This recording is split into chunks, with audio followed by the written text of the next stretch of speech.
Hello, St. Louis! Springfield Stephen. Anyway, and welcome back to my Let's Play of LEGO Star Wars The Complete Saga. Hello, everyone. And Han, they're identical twins.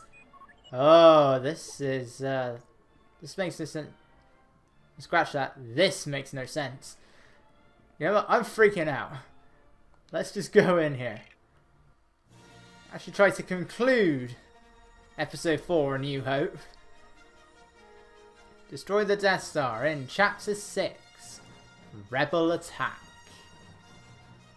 With the Death Star plans in their hands at last, the Rebel Alliance plans a desperate assault on the Imperial Space Station.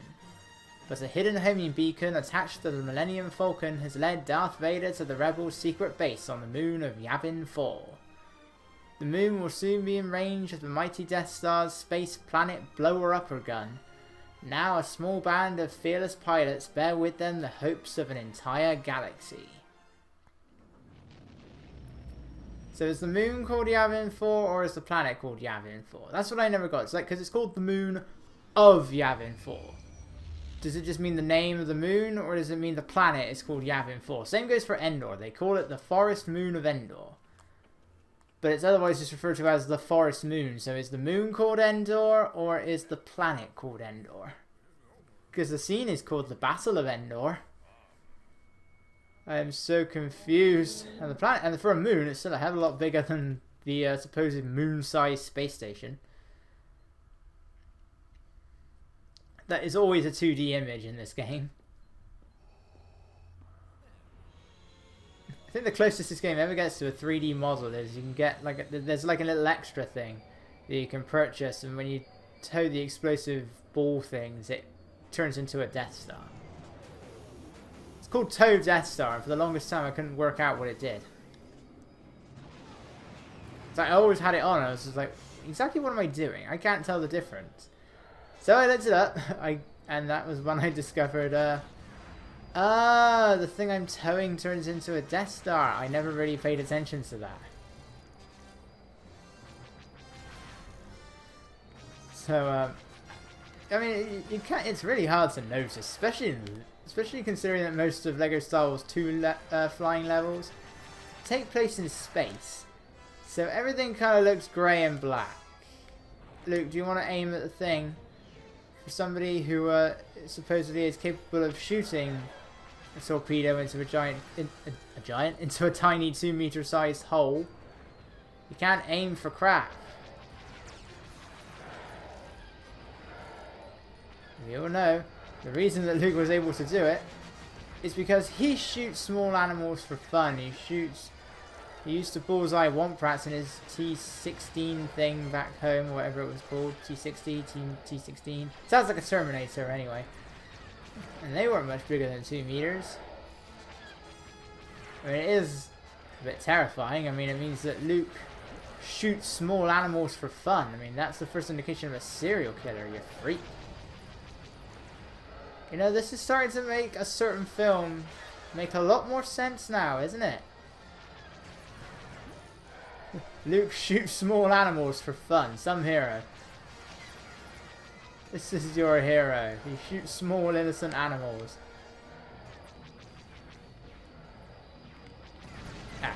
Okay, so here's the main thing about Rebel Attack. You're trying to destroy the Death Star, and as a result, you constantly have TIE fighters flying around you. I mean, that could pretty much be said for like 3 of the 4 flying levels in LEGO Star Wars 2. There's like only one, I think, that doesn't have TIE fighters flying around, and even then, they're just replaced with probe droids. Other than that, they're not changed at all. Trying to find the blue studs in this level can be surprisingly challenging. Like, I picked that one up by complete accident. So what you got to do is you want to take down these barriers. The only way to do that is to torpedo these things, these pink things. And as you can see, there's like some sort of weird red line thing that shows the connection. And that torpedo wasn't aiming at anything, and I like how it went to the one that was furthest away.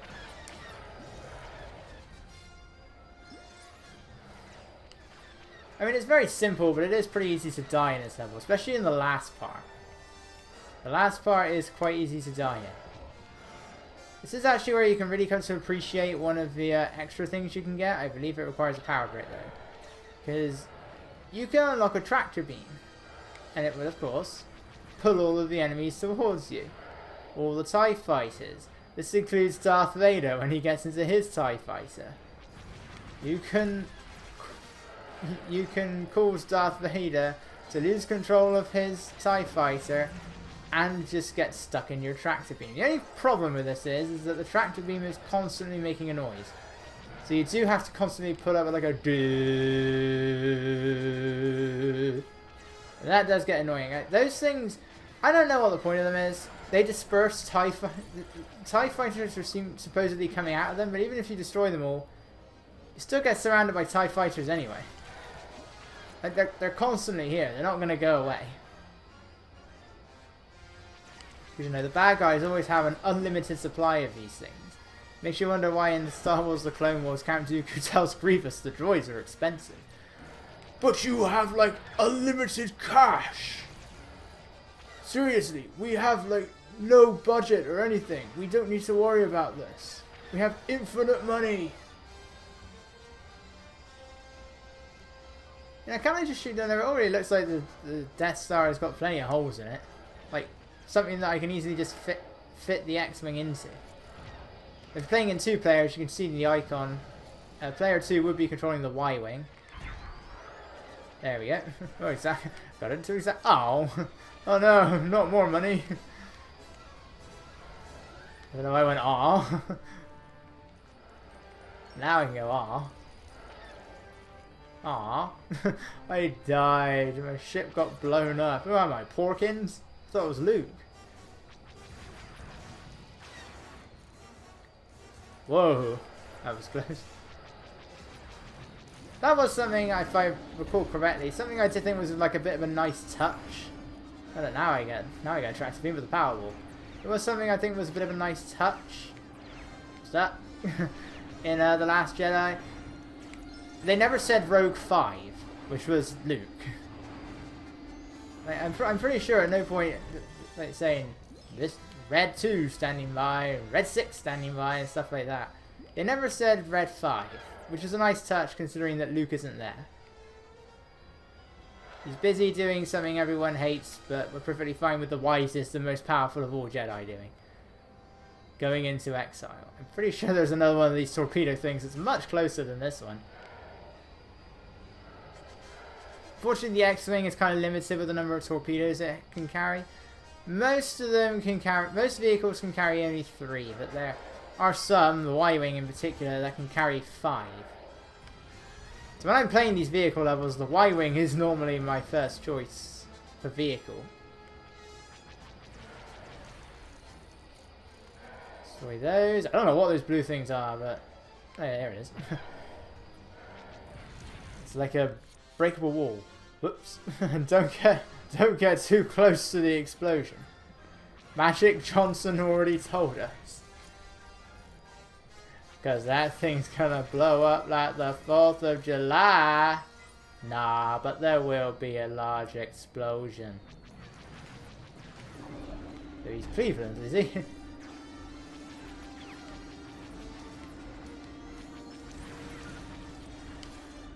I mean, this is because of the amount you can destroy here, it is just a fun level to just shoot around in. I will give it that.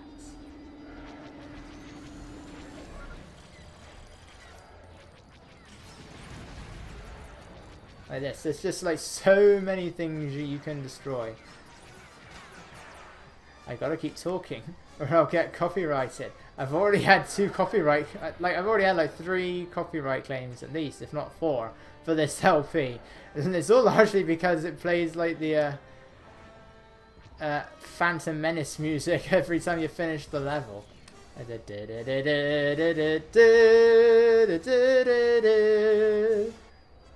keep getting copyrighted for that. It's good that my videos aren't monetized yet.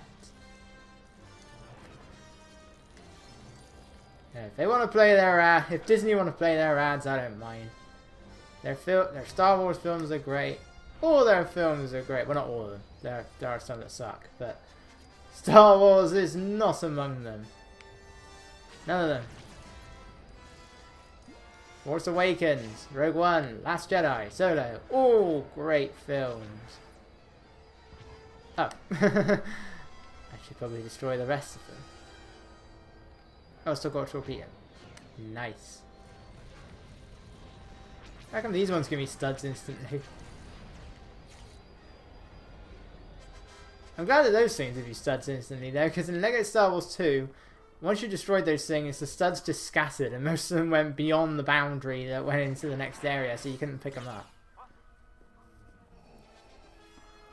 Black Stormtroopers again. I don't know why they are the only black ones, the ones that fly the TIE fighters, but anyway. So now Darth Vader's coming after us. And this is all you gotta do. Just fly to the end. Try and avoid their lasers, but considering that there's 3 of them, yeah, not an easy thing to do. But again, if you have the tractor beam thing on, you can trap them. I don't think yeah, Vader is there. You can destroy the other two the other two TIE fighters, but you can't destroy the you can't destroy Darth Vader's. And you can go back into that trench afterwards. And the TIE fighters do come back. I don't think Vader comes back, but the others come back.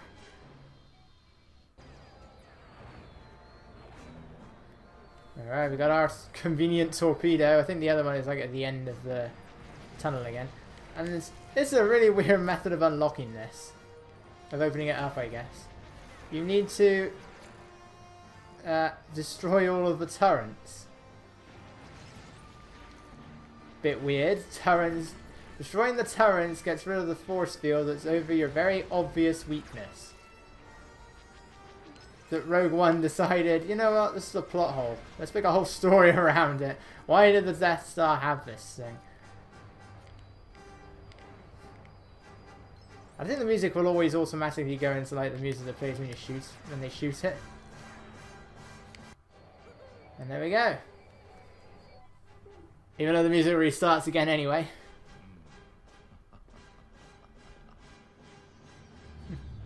And because he didn't evacuate, Tarkin must die. He still looks angry and confused at the same time. Ah! And they never play the Wilhelm scream. Even though it's used all over Star Wars. And that's why you wear seatbelts, kids.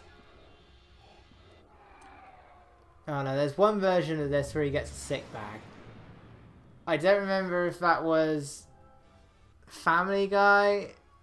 No, I don't think it was Family Guy. I can't remember what it was. It might have just been like some other little Lego movie parody spoof or something. Not the actual Lego movie, just one of the little Lego shorts. Wow, we unlocked that without even flying it. Impressive. Most impressive.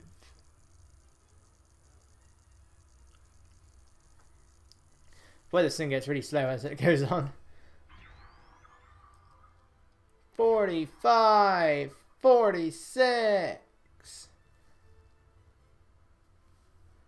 Alright, let's finish episode 4.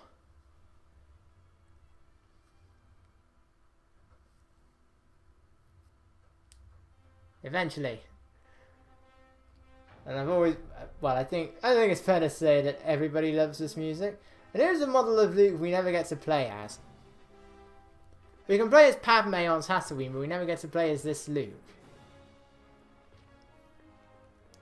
Yeah, in this game, Leia always has that same hairstyle. Except for Bespin. Even though her hairstyle actually changes throughout the series. And she only ever has the donut rings in episode 4. That was this guy. I thought we shot him.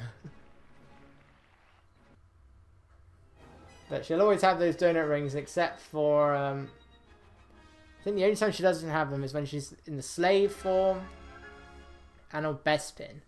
And I believe she wears a helmet when you're on Endor. So, I don't know. What I do know is Chewie doesn't get a medal. Why doesn't Chewie get a medal? Are Wookiees not allowed medals? What's the deal with that? Why doesn't Chewie get a medal? Seriously. We need to fight for Wookiee rights. Wookiees deserve medals. They deserve honor. I mean the Star Wars Holiday Special. I don't care. Wookiees deserve honor. But anyway, next up, we're finally venturing into my favourite Star Wars film, and lots of people's favourite Star Wars film. Episode 5, The Empire Strikes Back. Where things took a darker turn, where critics weren't so happy at first. It was the least successful film in the Star Wars trilogy. Well, in Star Wars, before Solo came out. But now is considered to be among the greats in film. And it's certainly easy to see why. There are dark twists. A very dark twist, surprising twist that is always going to be ruined for you before you watch Star Wars.